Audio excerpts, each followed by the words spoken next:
ntema wenyali nkoma wawe bwe bankubira bullet. Abahonere harimo Mike Robert hamwe na Archlight Musana bona batura baha cyaro cya Kayanja mugomborera ya Bweramure mu district ya Ntoroko. Abantu twiruka akabara umusozi wakabanda nabo twiruka uno akabanye bembire no babanaza kutera isasi ryo kubanza nyo tiri yankwata yaterera kabiri na tiri yankwata yakasote niri yankwasire ntuiruka abazera kwiruka oli yafa nyo niruka nabwo musiri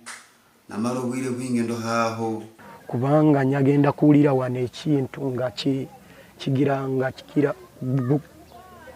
nga ningwa wansi mu kisenge muganda wange nabagamba eyo enfa ye twagala tufe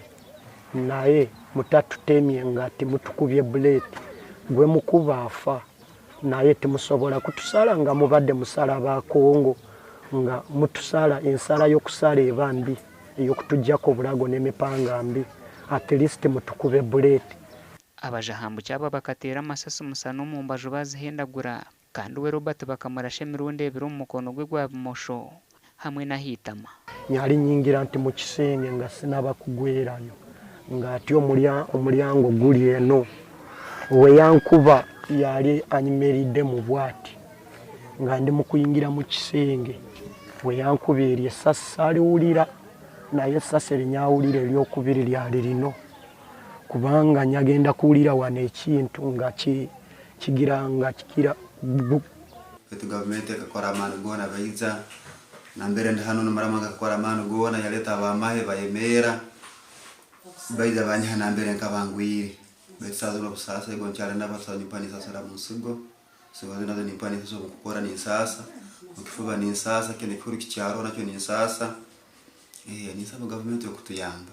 musana nayo tenga miliyoni 5 mu sente za Uganda okuragururwa mukankaba nyine y'abana bana baine kulya baine kunywa erwaro kono eribambandizemo nkaba nyine yo balance ibakuntonga nairwaro kule bakabambantonga sente nyingi ahitugerire kutaya iraba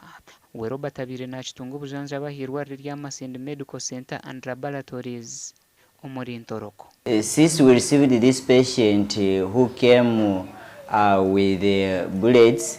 the patient, she is now improving, and the patient, she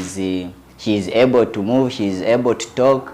Dr. Danu Baruku orukoranka ini chajuwa Masindi Medical Center and Laboratories nagirango mbwiro gwaba ADF batahirira abantu baruku 15 abizire kutunga obujanjabi bakagarukayo batashashwire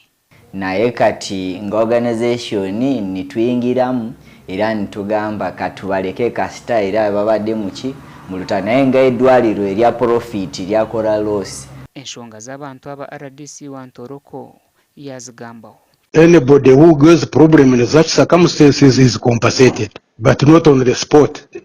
Okay. You wait for the dust to settle, then you process payments. Gasha kwa Jonathan Tusingwiri.